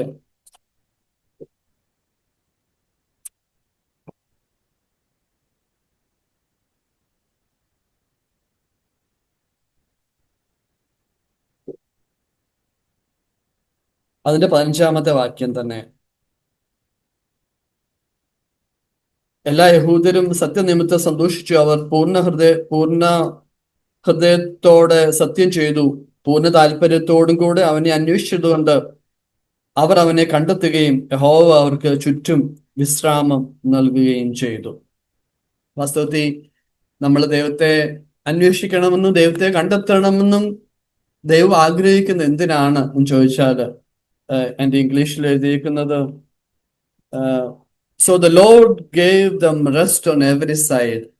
അവർക്ക് ചുറ്റും ഇതാ ദൈവം നമ്മൾ അധ്വാനിക്കുന്നവരും ഭാരം ചുമക്കുന്നവരുമായുള്ളവരെ ഞാൻ നിങ്ങൾക്ക് ആശ്വാസം തരുമെന്ന് കർത്താവ് പറയുമ്പം ഇതിന്റെ എല്ലാം ആത്യന്തികമായിട്ട് സംഭവിക്കുന്ന ഒരു കാര്യം, നമ്മൾക്ക് ആശ്വാസം നമുക്ക് അവിടെ മാത്രമേ വിശ്രാമം, റെസ്റ്റ് കണ്ടെത്താനായിട്ടുള്ള ഒരേ ഒരു സ്ഥലം എന്ന് പറയുന്നത് നമുക്ക് ദൈവത്തിന്റെ സന്നിധിയാണ്. അതുകൊണ്ടാണ് ദൈവം ഈ ഒരു കാര്യം ഇന്നിപ്പം നമ്മൾ നോക്കുമ്പോൾ ലോകത്ത് ഈ ഒരു കാര്യം അന്വേഷിച്ച് ആശ്വാസം എല്ലാം ഉണ്ടായിട്ടും ആശ്വാസം കണ്ടെത്താൻ കഴിയാത്ത എത്രയോ പേരിലുള്ളിടത്താണ് നമ്മൾ ജീവിക്കുന്നത്. അപ്പം നമുക്ക് ദൈവത്തെ അന്വേഷിക്കുക വഴി ദൈവം നമ്മൾക്ക് വേണ്ടി ഒത്തിരി കാര്യങ്ങൾ നമ്മൾ ഇന്ന് കേട്ടു. അതിലൊരു കാര്യം ഞാൻ വിചാരിക്കായിരുന്നു, ഒത്തിരി ലോകത്തിന്റെ അൺസർട്ടൈൻ ആയിട്ടുള്ള പല കാര്യങ്ങൾ കീഴ്മേൽ മറിയുന്നതിനിടയിൽ കഥാവെ അങ്ങുണ്ട്. അതുകൊണ്ട് ഞാൻ ഇനി ഞാൻ അൺസർട്ടൈൻ ആയിട്ടുള്ള കാര്യങ്ങൾ പറയത്തില്ല. കഥാവെ അങ്ങ് അറിയുന്നു എന്റെ കാര്യം, എന്റെ ഭാവിയെ പറ്റിയുള്ള എനിക്ക് ഉള്ള സങ്കല്പങ്ങളുടെ അപ്പുറത്ത് കഥാവെ എനിക്ക് മുന്നേ നമ്മൾ പറഞ്ഞ പോലെ, നമ്മളിപ്പോ കേട്ട പോലെ എല്ലാം കഥാവെ അവിടെ എന്തോ 10 സ്റ്റെപ്പ് അപ്പുറത്ത് എന്താണ്, അല്ലെങ്കിൽ 100 സ്റ്റെപ്പ് അപ്പുറത്ത് എന്തോ ആണ്, നാളെ അത് എന്തോ ആകും എന്നുള്ളതിനെ പറ്റി ഒന്നും അറിയത്തില്ല. വൺ തിങ് വി നോ, കഥാവെ അങ്ങനെ സ്നേഹിക്കുന്നുണ്ട്, അങ്ങനെ കരുതുന്നു, അങ്ങനെ ഓമന പേര് വിളിക്കുന്നു. ആ ഒരു വലിയ പ്രത്യാശയിൽ മുന്നോട്ട് ജീവിക്കാൻ ഞാൻ ആഗ്രഹിക്കുന്നു. കേട്ടത് ആദ്യവും അന്ത്യവും അറിയാവുന്ന കർത്താവിനെ നമ്മെ കുറിച്ചൊരു പെർഫെക്റ്റ് വില്ലുണ്ട്. അത് ഏറ്റവും ബെസ്റ്റ് ആയിരിക്കും ആ വില്ല്. അവിടെ നമ്മൾ അവനിൽ സ്വസ്ഥമായിരിക്കുക, അവന്റെ വചനത്തിൽ വചനം ധ്യാനിച്ച് രാപ്പുകൾ ധ്യാനിച്ച് ഭാഗ്യാവസ്ഥയിലിരിക്കുക. പുരുഷന്മാരെ അനുഭവം നടക്കാതെയും പാവിയുടെ വഴിയിൽ നിൽക്കാതെയും പരിഹാസയുടെ ഇരിപ്പിടത്തിലിരിക്കാതെ അവരുടെ ന്യായപ്രമാണത്തിൽ സന്തോഷിച്ച് അവന്റെ ന്യായപ്രമാണത്തെ രാപ്പുകൾ ധ്യാനിക്കുന്നതിന് ഭാഗ്യവാൻ. അവൻ ചെയ്യുന്നതൊക്കെയും സാധിക്കും. അത് നമ്മുടെ ഗ്രീഡല്ല, നമ്മുടെ നീഡ് ദൈവം നടത്തിത്തരും.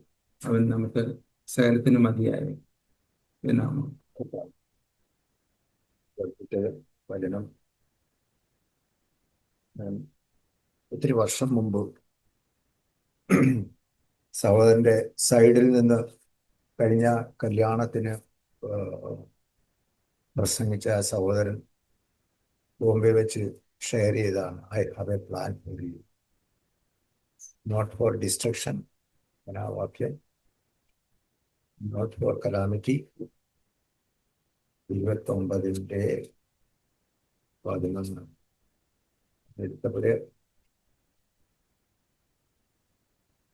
for I know the thought that I think towards you, says the Lord, thought of peace, not of evil, to give you a future and a hope. ദൈവത്തിന് എന്നോടുള്ളതായ ദൈവം ആഗ്രഹിക്കുന്ന എനിക്കുള്ളതായ ഒരു ആഗ്രഹമാണെന്നാണ് ഞാനത് മനസ്സിലാക്കുന്നത്. ഞാൻ എന്ത് ചെയ്യണം? സഹോദരന് ഒന്നാമത്തെ സങ്കീർത്തനത്തെ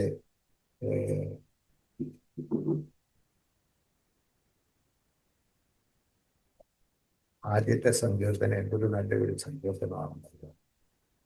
ഞാൻ എങ്ങനെ ആയിരിക്കണം?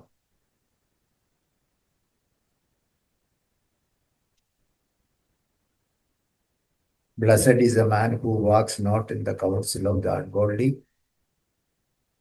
അത് ദൈവത്തിന്റെ ഒരു ആഗ്രഹമാണ്. I should not be an ungodly, nor stand in the path of sinners. പാപികളുടെ വഴിയിൽ നിൽക്കരുതെന്നാണ് പറയുന്നത്. Nor sit in the seat of സ്കോൺഫുൾ, അവരുടെ ഇരിപ്പിടത്തിലേ ഇരിക്കരുതെന്നാണ് പറയുന്നത്. His delight is in the law of the Lord, and his law he meditates day and night. അത് ഞാൻ ചെയ്യാറുണ്ടോ? Day and night. ചിലപ്പോൾ രാത്രി ഇന്ന് കഴിഞ്ഞ രാത്രി 12 മണിക്ക് ഞാൻ എണീറ്റതാ. പിന്നെ ഞാൻ ഉറങ്ങിയിട്ടേ ഇല്ല. പിന്നെ ഒരു 4 മണി ആയതിൻ്റെ ഒരു ചെറിയൊരു ഉറക്കം വന്നു. Of course, I was meditating on the Lord, in the Lord. We shall be like the tree planted by the rivers of water. അങ്ങനെയുള്ളതിനെ എന്താ ഒരു മരം വെള്ളത്തിനരികിൽ നട്ടിരിക്കുന്നതായ മരത്തെ വൃക്ഷത്തെ പോലെ ആയിരിക്കും. That brings forth its fruit in season, whose leaf also shall not wither, and whatever he shall eat shall prosper. The ungodly are not so. നമുക്ക് അതേപ്പറ്റി ചിന്തിക്കുകയേ വേണ്ട. അൺഗോഡ്ലി കാര്യമേ ചിന്തിക്കണ്ട. ഈ 3-ാമത്തെ വാക്യത്തിൽ പറയുന്ന സംഗതിയെ മാത്രം ചിന്തിച്ചാൽ മതി. But like the chaff which the winds drive away, നമ്മൾ ചാഫായി പോകാതിരിക്കാൻ, അതിന് വീറ്റായിട്ടിരിക്കാൻ ആകട്ടെ. Therefore the ungodly shall not stand in the judgment, nor sinners in the congregation of the righteous, for the Lord knows the way of the righteous. ദൈവത്തിന് എൻ്റെ വഴി അറിയാം, ദൈവത്തിന്റെ വഴികളിൽ തന്നെ പോകാൻ ഞാൻ ആഗ്രഹിക്കുകയാണ്. But the way of the ungodly shall perish. വാക്ക് ഞാൻ എൻ്റെ if you regard iniquity in your heart, God will not hear your prayer. എൻ്റെ ഹൃദയത്തിൽ ഒരു കയ്പ് ഉണ്ടാകാതിരിക്കുന്നതിന് ആഗ്രഹിക്കുക. ഈ വാക്യം 29-നും 11 സാമാണ് ആദ്യമായിട്ട്, സാമിന്റെ പ്രസംഗത്തിൽ നിന്നാണ് ഞാൻ കേട്ടത്. ആ സഹോദരൻ കഴിഞ്ഞ ഒരു കല്യാണത്തിന് ബ്രദർ തൻ്റെ പ്രസംഗം ട്രാൻസ്ലേറ്റ് ചെയ്ത് അതിനകത്ത് ഒരു സെന്റൻസ് പുള്ളി പറഞ്ഞ് അത് പുള്ളി കോപ്പി അടിച്ചതാണെന്ന് എനിക്ക് മനസ്സിലായി. അത് സാധാരണ എല്ലാ ദൈവദാസന്മാരും പറയുന്നതാണ്. അത് പുള്ളിയും പറഞ്ഞതേ ഉള്ളൂ. ഞാനത് എന്തുവാണെന്ന് ഞാൻ ആരുടെ ഇരിക്കെ പറയുന്നില്ല. സീക്രട്ടായിട്ട് ഞാൻ ചില ആൾക്കാരുടെ ഇരിക്കാൻ പറയാം. കർത്താവിനെ സഹായിക്കട്ടെ. ദൈവം ഈ വഴികളിൽ കൽപ്പിച്ചായ വചനം എല്ലാം ഒത്തിരി ഓവർലോഡഡ് ടോപ്പിക്കാണ് എന്ന് വേണം പറയാൻ. എല്ലാത്തിൻ്റെ അരികെ നമുക്ക് പോയി തലവെച്ച് കൊടുക്കാനൊക്കത്തില്ല. ഓരോന്നായിട്ട് അരിച്ചരിച്ച് ഈ സാൽവേഷൻ പൂർണ്ണമായ രീതിയിൽ പോകട്ടെ ഞാൻ ആഗ്രഹിക്കുന്നു. കർത്താവിന് സഹായം. ഞാൻ ഡോക്ടർ സന്ദീപിനെ പരിചയപ്പെടുന്നത് ഒരു 20 വർഷം മുമ്പാണ്. അപ്പൊ പരിചയപ്പെടുന്നത് നേരിട്ട് കണ്ടല്ല പരിചയപ്പെടുന്നത്. അത് I have to say all this because God has a big plan and it is beyond our imagination. ഇപ്പം ഞാനും ഡോക്ടർ സന്ദീപും അങ്ങനെ we have never seen or spoken much. ഇപ്പൊ എനിക്ക് തോന്നുന്നു നമ്മൾ കാണുന്നത് ഒരു 13 വർഷത്തിന് ശേഷം. When both of us were not married, we were still bachelors. പക്ഷെ എൻ്റെ ജീവിതത്തില് at different points of time, അതായത് ഞാൻ പറയുന്നത് when we came to know first when I was in Bangalore, ഞാൻ പഠിക്കുന്ന സമയത്തായിരുന്നു. So that was in my lowest point of time and I was knowing which way to go. That is when അന്ന് ഈ നമുക്ക് എല്ലാവർക്കും അറിയാലോ, Facebook അറിയാമല്ലോ. അന്ന് ഫേസ്ബുക്ക് ഒന്നുമില്ല, അന്ന് ഓർക്കുട്ട് എന്ന് പറഞ്ഞൊരു സോഷ്യൽ മീഡിയ പ്ലാറ്റ്ഫോമാണ്. അതിൽ ഞാൻ ഇങ്ങനെ സിസ്റ്റമിന് മുമ്പിൽ ഇരിക്കുമ്പോൾ പെട്ടെന്ന് എനിക്കൊരു ഫ്രണ്ട് റിക്വസ്റ്റ് വരുന്നു. ഫ്രണ്ട് റിക്വസ്റ്റ് അല്ല, ഒരു മെസ്സേജ് വരുന്നു. So when I read that, it was Brother Sandeep, അന്ന് ഡോക്ടർ സന്ദീപ് അല്ല, it was Sandeep. അന്ന് brother Sandeep, he had put a testimony about his salvation and knowing the Lord. അത് ഞാൻ വായിച്ചപ്പോഴത്തേക്ക് it was a hope for me. And then we started speaking. We got in touch. അപ്പം so what I'm trying to say is that he was a random person. He just put as a message to me, and to me, as നമ്മൾ ഈ വചനത്തിൽ പറയുന്ന പോലെ, the farmer sows a seed, and some may fall on thorns, some may fall on rock, some may fall on good ground. So he was just a farmer who is sowing the seed. Where it falls, you don't know. So that was what happened 20 years back when I was there in Bangalore. And you know Bangalore like how it is. But God took me from there, and that is when I started going to CFC in Bangalore. And അങ്ങനെയാണ് CFC ബാംഗ്ലൂരിൽ പോകാൻ തുടങ്ങിയതും അവിടുന്ന് പിന്നീട് ഞാൻ കുവൈറ്റിലോട്ട് പോകുന്നതും. കുവൈറ്റിൽ ചെല്ലുമ്പോഴും which church to go, then I will call Dr. Sandeep and he will say, okay, അവിടെ ഇന്ന ചേർച്ച് ഉണ്ട്, കുവൈറ്റ് ഇന്ന ബ്രദർ ഉണ്ട്, ഇന്ന ചേർച്ച് ഉണ്ട്. അങ്ങനെ ഞാൻ അവിടെ കുവൈറ്റിലെ ചേർച്ചിലും പോയി. അവിടെ വെച്ചാണ് I took baptism. And then further from there, so it is at very few instances that we get in touch. വളരെ ചുരുക്കമേ ഞങ്ങൾ സംസാരിക്കാറുള്ളൂ ഏതെങ്കിലും ഒരു പെർട്ടിക്കുലർ ഘട്ടത്തിൽ. അപ്പൊ ഞാൻ പറഞ്ഞില്ല, ഇപ്പൊ ഒരു കുറെ വർഷത്തിന് ശേഷമാണ് ഞാൻ ഇപ്പം ഇന്നലെ കഴിഞ്ഞ ആഴ്ച ഡോക്ടറിനെ വിളിച്ചത്. So it's not like we are very close ഫ്രണ്ട്സോ ഹായ് ബൈ ഒന്നുമല്ല. So coming to the conclusion, even coming today to church also, I contacted him last week and he invited to come to church today.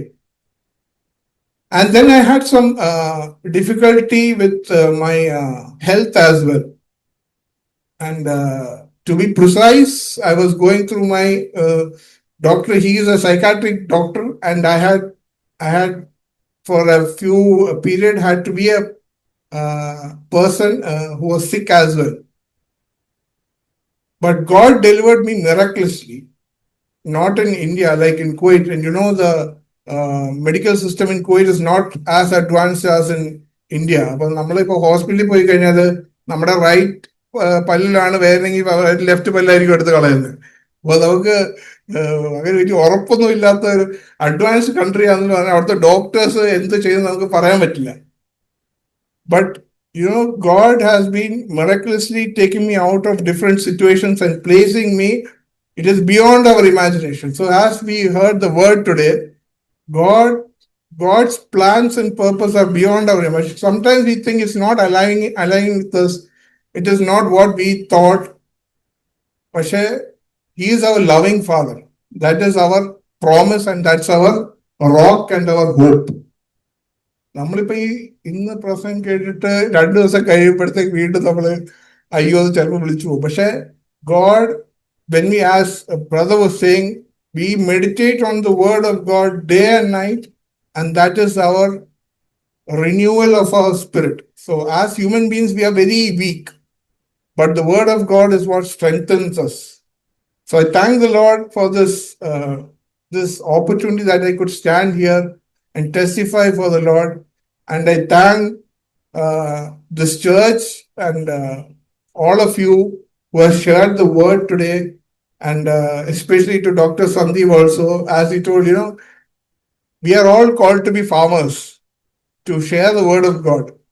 Where it falls is not our responsibility, but I am a witness who's standing here to bear witness that, the seed that is fallen on good ground, it is God's responsibility. God will take care. But namukku a responsibility on to share the word of God. So that's why I am standing here. Otherwise, I'm not very, I'm a little shy person. I will not come and speak like this or even sing also. So thank God. Praise the Lord. ദൈവം തന്ന സമയത്തിന് നന്ദി പറയുന്നു. ഇന്ന് പറഞ്ഞതൊക്കെ ഒത്തിരി encouraging ആയിരുന്നു. that ദൈവത്തിന് എൻ്റെ ലൈഫിനെ കുറിച്ച് ഒരു പ്ലാൻ ഉണ്ട്. ഞാൻ കഴിഞ്ഞ ഒരു 2-3 മാസം മുമ്പ് ഒത്തിരി ഒരു ക്രൈസിസ് ഒരു സിറ്റുവേഷനിൽ കൂടെ പോയതാ. അപ്പോൾ ആ ഒരു ടൈമില് എനിക്ക് ഹോൾഡ് ചെയ്യാൻ വേറെ ഒന്നും ഇല്ലായിരുന്നു. എനിക്ക് ദൈവം മാത്രമേ ഉള്ളായിരുന്നു. ആ സമയത്ത് ഞാൻ കണ്ടു ഹൗ ഈ വേൾഡിലുള്ള ആൾക്കാർക്ക് എന്തുമാത്രം വറി ചെയ്യേണ്ട ആവശ്യമുണ്ട് എന്ന് കണ്ടപ്പോ അത് ഒരു സെക്യൂരിറ്റി ഇല്ല. എങ്ങനെയാ ദൈവം ഇല്ലാതെ ആൾക്കാർ ജീവിക്കുന്നതെന്ന് എനിക്ക് ശരിക്കും അത്ഭുതമാണ്. ബിക്കോസ് ജീവിതം നോക്കുമ്പോൾ ഓരോരോ കാര്യങ്ങൾ വരുമ്പോഴും എന്താ ചെയ്യണ്ടേ, അടുത്ത സ്റ്റെപ്പ് എന്താ എടുക്കണ്ടേ, അതൊക്കെ ചിന്തിക്കുമ്പോൾ ഒരു അഡൾട്ടായി വരുമ്പോൾ അത് ശരിക്കും ഒരു ഇന്റിമിഡേറ്റിംഗ് ഒരു ഫിയർ ആയിട്ടുള്ള ഒരു കാര്യമാണ്. പക്ഷെ നമ്മൾക്ക് വി ആർ സോ സെക്യൂർ. നമ്മൾ എന്തുമാത്രം പ്രിവിലേജ്ഡ് ആണെന്ന് നമ്മൾ ശരിക്കും we take it so lightly. നമുക്ക് എന്തുമാത്രം സെക്യൂരിറ്റി ഉണ്ടെന്ന് ഞാൻ ആ ഒരു ക്രൈസിസ് ആയിരുന്നപ്പോൾ എന്നെ എൻകറേജ് ചെയ്ത ഒരു വചനം ഞാൻ ഷെയർ ചെയ്യാൻ ജസ്റ്റ് ആഗ്രഹിക്കുന്നു. എഫേഷ്യൻസ് എൻ്റെ ഫേവററ്റ് ഒരു ബുക്കാണ്. എഫേഷ്യൻസ് ചാപ്റ്റർ 2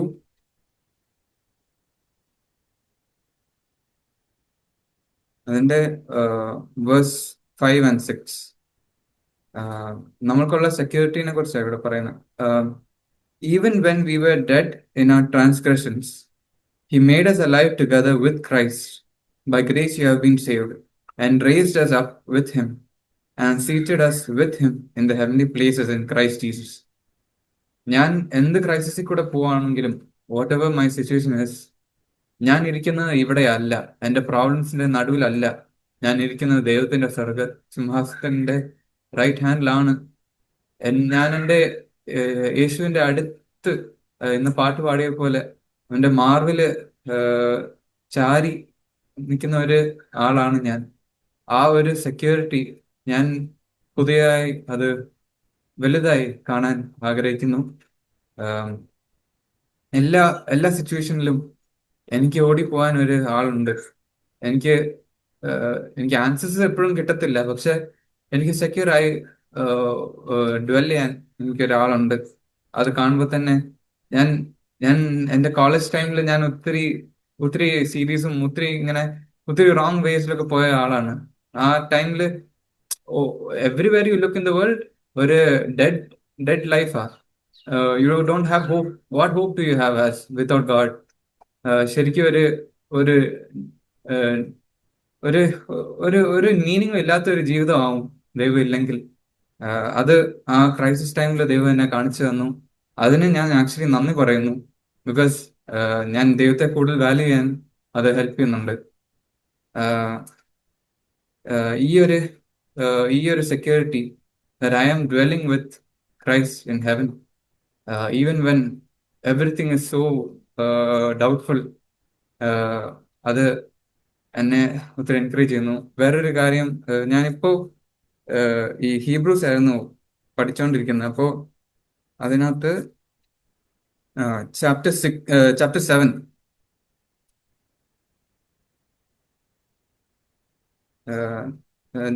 അതിനകത്ത് യേശു ഇസ് എ ഹൈ പ്രീസ്റ്റ് എന്നാ പറയുന്നത്.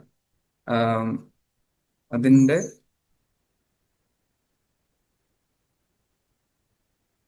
ഹീബ്രൂസ് ചാപ്റ്റർ 7 അതിന്റെ വേഴ്സ് 17 ഒരു വാക്യം.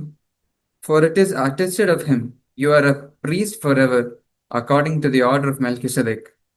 And verse 21.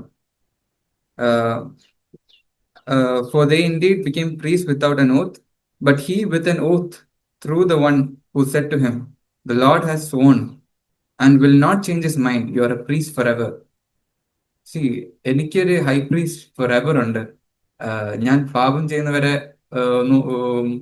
ചെയ്യുമ്പോൾ ഓടിപ്പോകുന്ന ഒരു ഹൈ പ്രീസ്റ്റ് അല്ല. ഞാൻ വീഴുമ്പോൾ ഓടിപ്പോകുന്ന ഒരു ഹൈ പ്രീസ്റ്റ് അല്ല. ഞാൻ ദൈവത്തെ ഒത്തിരി ഹേർട്ട് ചെയ്ത് കഴിഞ്ഞിട്ടും എൻ്റെ അടുത്ത് നിന്ന് ഓടിപ്പോകുന്ന ഒരു ഹൈ പ്രീസ്റ്റ് അല്ല. But a high priest forever in the presence of the father to advocate for me. എനിക്ക് വേണ്ടി പക്ഷപാതം ചെയ്യാൻ ഒരു ഹൈ പ്രീസ്റ്റ് ഉണ്ട്.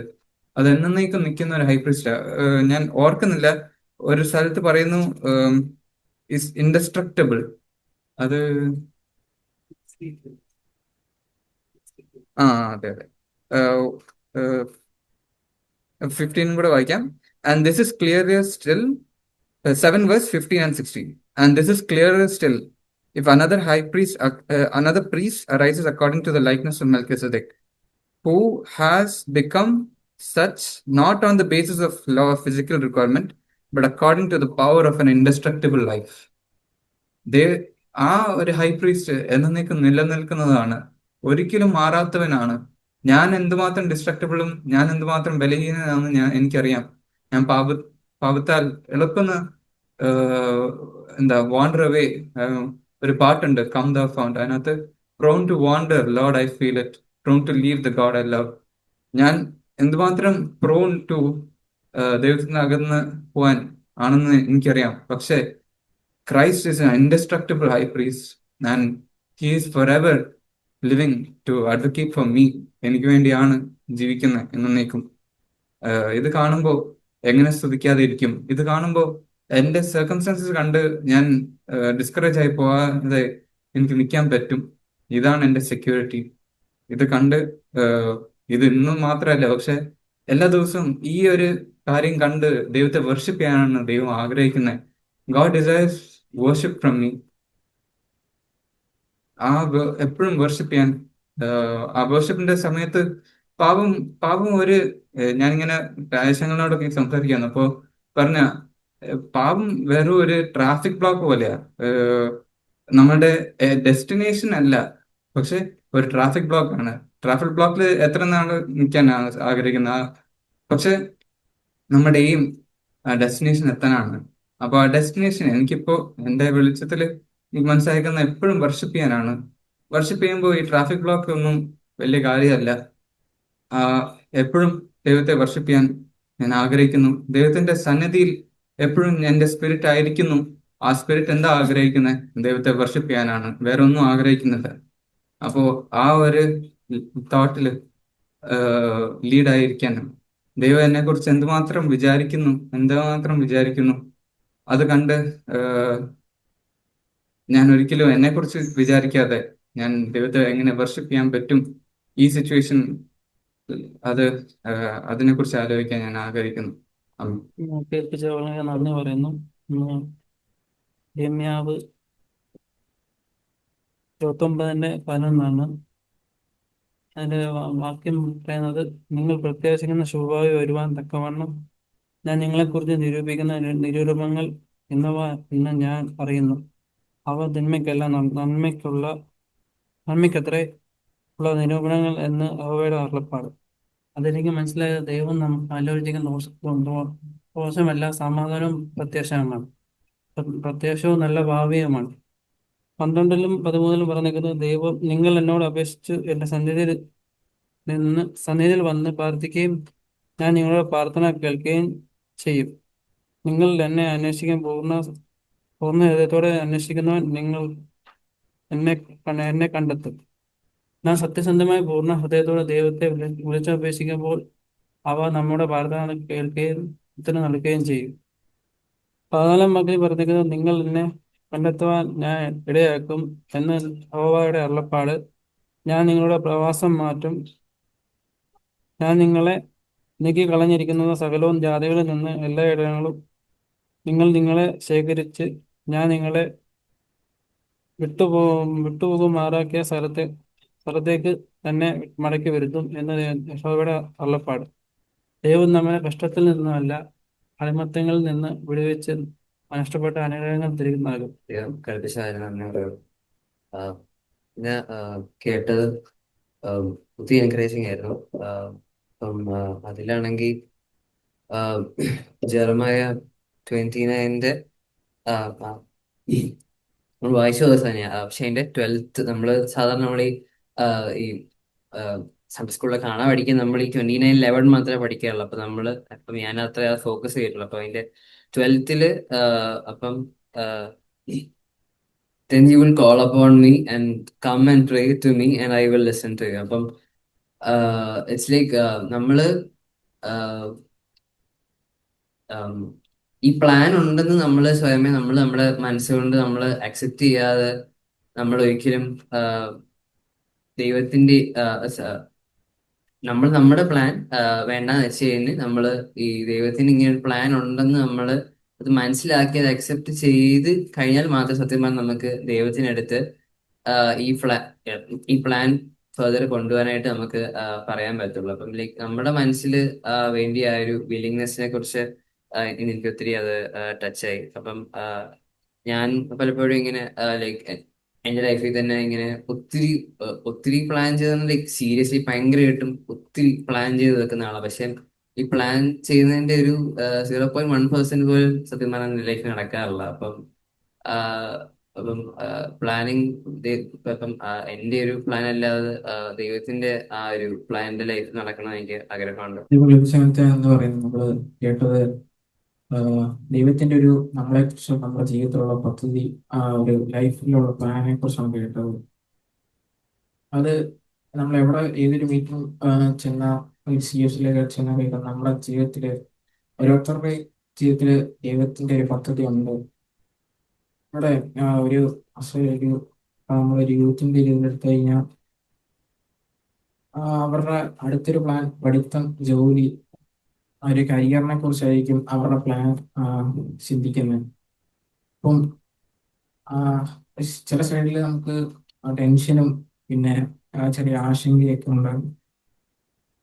പക്ഷേ ഈ ഒരു വാക്യം വായിച്ചപ്പോൾ നമ്മളെ ഈ യെരമ്യാവ് 29:11 നിങ്ങൾ പ്രത്യാശിക്കുന്ന ശുഭമായി വരുവാൻ തക്കവണ്ണം നിങ്ങളെ കുറിച്ച് നിരൂപിക്കുന്ന നിരൂപങ്ങൾക്ക് ഇന്നവ എന്ന് ഞാൻ അറിയുന്നു. അത് തിന്മയ്ക്കല്ല നന്മയ്ക്കായ അത്രയുള്ള നിരൂപണങ്ങളാകുന്നു. ഈ വാക്യത്തില് നമുക്ക് രണ്ട് കാര്യങ്ങൾ നമുക്ക് ദൈവം കാണിച്ചു തരുന്ന, ഒന്ന് ദൈവത്തിന് നമ്മളെ കുറിച്ചൊരു പ്ലാൻ ഉണ്ട്. പിന്നെ ദൈവം ചെയ്യുന്ന പ്ലാൻ അതെല്ലാം നമ്മുടെ ലൈഫിലെ നന്മയ്ക്കായി മാത്രമാണ് ചെയ്യുന്നത്. ദൈവത്തിന് നമ്മളെ കുറിച്ച് പ്ലാൻ നമുക്ക് ഒറ്റയ്ക്ക് ഇരിക്കുമ്പോൾ നമ്മള് ആരുമില്ല, നമുക്കൊരു ലക്ഷ്യമില്ലാത്തൊരു ജീവിതം ആണ്. പക്ഷെ അടുത്തൊരു ഒരു ഫ്യൂച്ചറിൽ നമ്മള് ഒരു 10 വർഷം കഴിഞ്ഞിട്ടാണ് എന്തുവാണ് ചെയ്യേണ്ടതെന്ന് ഇപ്പോഴേ ദൈവത്തിന് നമ്മളെ കുറിച്ച് ഇതുണ്ട്. അപ്പം നമ്മുടെ ഇപ്പൊ പറഞ്ഞ പോലെ നമുക്ക് നമ്മളായിട്ടുള്ള കുറെ പ്ലാനുകളുണ്ട്. അവിടെ ചിലപ്പോൾ നമുക്ക് വിചാരിച്ച ഒരു സ്കൂളിലോ അല്ലെ കോളേജിലോ അല്ലെങ്കിൽ ജോലി സ്ഥലത്തോ ഒന്നും ആയിരിക്കത്തില്ല ചില കാര്യങ്ങൾ കിട്ടുന്നത്. ചില സന്ദർഭങ്ങൾ നമ്മുടെ ലൈഫിൽ വരുമ്പോൾ നമ്മുടെ മുമ്പിലുള്ള വഴി അടഞ്ഞുപോയി. അങ്ങനെ ഇപ്പം അവിടെ നമ്മെ ദൈവം ഓർക്കുന്നത് നമ്മൾ ഒരിക്കലും ദൈവം തകർക്കാനല്ല, മറിച്ച് നമ്മുടെ ലൈഫിൽ വേറൊരു നല്ലൊരു നന്മ, നമ്മളെ കുറിച്ച് നല്ലൊരു ഗുഡ്നെസ് നമ്മുടെ ഒരു വഴി തുറന്നു തരാൻ ദൈവത്തിന് സാധിക്കും. നമ്മളിപ്പോഴും ഒരു കംപ്ലീറ്റ് പറയുന്ന കാര്യമാണ്, അപ്പുറത്തൊരു ലൈഫ് ഉണ്ടോ, അവരുടെ ലൈഫ് എന്തോ അടിപൊളിയാണ്, അപ്പൊ അതുപോലെ എനിക്കും വേണം എന്നൊക്കെ പറയുന്നുണ്ട്. നമ്മുടെ ലൈഫ് നമ്മൾ പറയുന്നതിന് മുമ്പ് നമ്മുടെ ഒരു സ്ക്രിപ്റ്റ് എന്നൊക്കെ പറയുന്നത് നമ്മുടെ ലൈഫ് എല്ലാം യേശു ആണ് പ്ലാൻ ചെയ്തേക്കുന്നത്. ആ ഒരു പ്ലാനിൽ നമ്മൾ വിശ്വസിക്കുക, അതൊരു പെർഫെക്റ്റ് പ്ലാൻ ആയിരിക്കും എന്ന് കരുതി മുന്നോട്ടിരിക്കുക. ഇന്ന് കർത്താവ് നമ്മളെ എത്ര അധികം സ്നേഹിക്കുന്നതാണല്ലോ കേട്ടത്. ഞാൻ എൻ്റെ പ്ലാനുകളൊക്കെ മാറ്റുമ്പോൾ കർത്താവിൻ്റെ പ്ലാന് എൻ്റെ ജീവിതത്തിൽ പ്രവർത്തിക്കാൻ കഴിയും. കർത്താവ് എന്നെക്കുറിച്ച് എപ്പോഴും ചിന്തിക്കും. അതുകൊണ്ട് കർത്താവ് എനിക്ക് വേണ്ടതെല്ലാം നൽകും. ദൈവം നമുക്കായി ഒരു ഭാവി ഒരുക്കിയിട്ടുണ്ട്. നമുക്ക് നമ്മളുടേതായ പ്ലാൻസ് ഒക്കെ ഉണ്ടാക്കാം, പക്ഷെ അത് മാഞ്ഞു പോകും. അമ്മയെ പോലെ ദൈവം നമ്മളെ ആശ്വസിപ്പിക്കും. ഇനി ജീവിതത്തിൽ മുമ്പോട്ട് പോകുമ്പോൾ ഏത് സാഹചര്യം വന്നാലും ദൈവത്തിന്റെ ഹിതം ചെയ്യാൻ ഞാൻ ആഗ്രഹിക്കുന്നു. ദൈവം കേൾപ്പിച്ച വചനങ്ങൾക്ക് ഞാൻ ദൈവത്തോട് നന്ദി പറയുന്നു. നമ്മളെ തിരഞ്ഞെടുത്തിട്ടുണ്ടെങ്കിൽ ഉറപ്പായും ദൈവത്തിന് നമ്മളെ പറ്റി ഒരു പ്ലാന് ഉറപ്പായിട്ടും കാണും. നമ്മൾ അതിന് ഓപ്പോസിറ്റ് ആയിട്ടുള്ള ഒരു പ്ലാൻ ചിന്തിച്ചു കഴിഞ്ഞാൽ ഉറപ്പായിട്ടും ദൈവം അവിടെ അത് നിരസിക്കും. കാരണം ചിലപ്പോൾ അത് നമ്മുടെ നല്ലതിനായിരിക്കത്തില്ലെന്ന് ദൈവത്തിനെ അറിയാം. ഞാൻ പലപ്പോഴും എൻ്റെ ഓരോ ആഗ്രഹങ്ങൾ ഇങ്ങനെ പറയാം. അപ്പം ദൈവം ആ സമയത്ത് അത് നടത്തി തരത്തില്ല. ഞാൻ ഇങ്ങനെ ആലോചിക്കും, ദൈവമേ ഇനിയിപ്പോൾ ഞാൻ തെറ്റുകളൊക്കെ ഞാൻ കുറേ ചെയ്തിട്ടുണ്ട്, ചിലപ്പം ദൈവത്തിന് എന്നെ ഇഷ്ടമല്ലേ, ഇനി ന്യായവിധിയുടെ സമയമാകുമ്പോൾ ദൈവം എന്നെ അറിഞ്ഞിട്ടില്ലെന്ന് പറയുമോ എന്നൊക്കെ ഞാനിങ്ങനെ ചിന്തിച്ചു. പക്ഷെ അന്നേരം ദൈവം എനിക്ക് തന്നത് യെശയ്യാവ് 43:1 ആ അവസാനത്തെ സെന്റൻസ് ആയിരുന്നു. നിന്റെ പേരെടുത്ത് ഞാൻ വിളിച്ചിരിക്കുന്നു, നീ എനിക്കുള്ളവൻ തന്നെ. അത് കിട്ടിയപ്പോൾ ഞാൻ ഒത്തിരി സന്തോഷിച്ചു. കാരണം ദൈവം ഒരിക്കലും എന്നെ മറന്നിട്ടില്ല. ദൈവത്തിന് എന്നെ അറിയാം എന്നെനിക്ക് മനസ്സിലായി. ദൈവം അത് പിന്നീട് എനിക്ക് കാണിച്ചു തരും, ഞാൻ എടുത്ത ആ തീരുമാനം അന്ന് തെറ്റായിരുന്നു എന്ന്. ദൈവം എനിക്ക് ഒത്തിരി അതേപോലത്തെ നല്ല അനുഭവങ്ങൾ തന്നിട്ടുണ്ട്. ദൈവം ഈ വചനം തന്നപ്പോൾ എനിക്ക് ഒത്തിരി സന്തോഷമായി. കാരണം ഞാൻ ഒരിക്കലും ദൈവത്തെ അങ്ങനെ വിശ്വസിച്ചിട്ടില്ലെങ്കിൽ പോലും ദൈവം എന്നെ ഒരുപാട് സ്നേഹിക്കുന്നുണ്ട്. ഞാൻ ദൈവത്തോട് നന്ദി പറയുന്നു. കൂടുതൽ അങ്ങയോട് അടുക്കുവാനും കൂടുതൽ ദൈവത്തെ അറിയുവാനും എന്നെ സഹായിക്കണമെന്ന് പ്രാർത്ഥിക്കുന്നു.